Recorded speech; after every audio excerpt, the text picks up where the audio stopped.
2028年的香港，霓虹燈依然閃爍，高樓大廈刺破雲霄，但城市的氣息卻比以往更加沉重。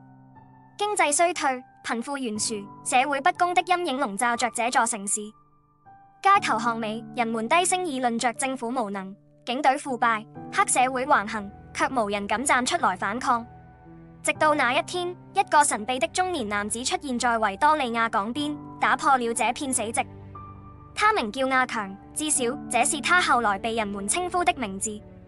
沒人知道他從哪裡來，也沒人知道他為何擁有如此不可思議的力量。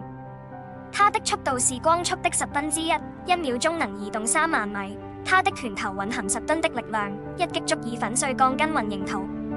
他身穿一件破舊的黑色風衣，臉上總是帶着一抹冷漠，眼中卻燃燒着對正義的執着。第一章：維港的怒火。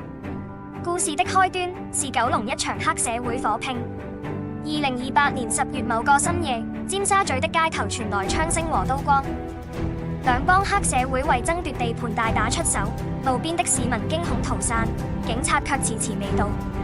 就在混亂達到頂點時，一道黑影以肉眼無法捕捉的速度閃過，空氣中只留下一陣刺耳的音爆。砰！一聲巨響，一名持刀的黑幫頭目被擊飛數十米，撞進一輛貨車，當場昏死過去。人群盯住了，接着尖叫四起。黑影停下腳步，露出了阿強的模樣。他緩緩轉身，目光掃過剩下的歹徒，聲音低沉而冰冷：你們的遊戲到此為止。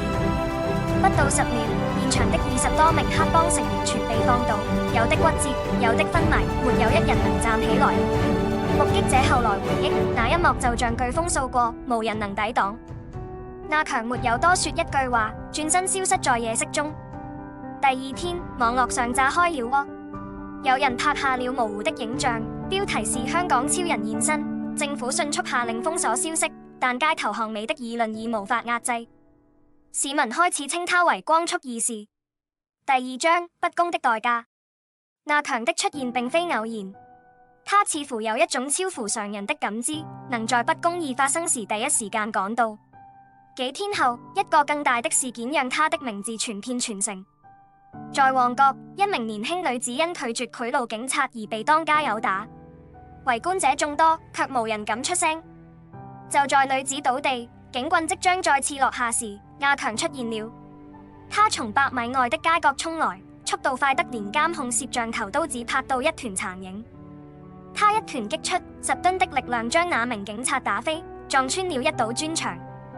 你們這些穿制服的敗類，比黑社會更可恨。阿強冷冷地說，聲音不大，卻讓在場的人感到一陣寒意。圍觀者中有人鼓掌，有人錄下視頻，但更多的是恐懼和敬畏交織的表情。這次事件後，政府坐不住了，特首召開緊急會議，宣布將光速義士列為頭號通緝犯，指控他危害公共安全。警隊出動了特種部隊，甚至聯繫了軍方，試圖用高科技武器捕捉這個神出鬼沒的男人。但阿強的速度太快，子彈、雷達甚至無人機都無法鎖定他。第三章：正義的邊界。阿強的行動越來越頻繁，也越來越暴力。他不再只是教訓街頭混混，而是開始針對高層的腐敗分子。一名涉嫌貪污數十億的政府高官在自責被阿強一拳打碎胸骨，死狀慘烈。一個操控毒品交易的黑幫大佬在豪宅中被找到時，已被砸進地板，只剩半條命。市民的態度開始分裂，有人視他為英雄，認為他是香港最後的希望；有人則害怕他的暴力，覺得他已經越過了正義的界限。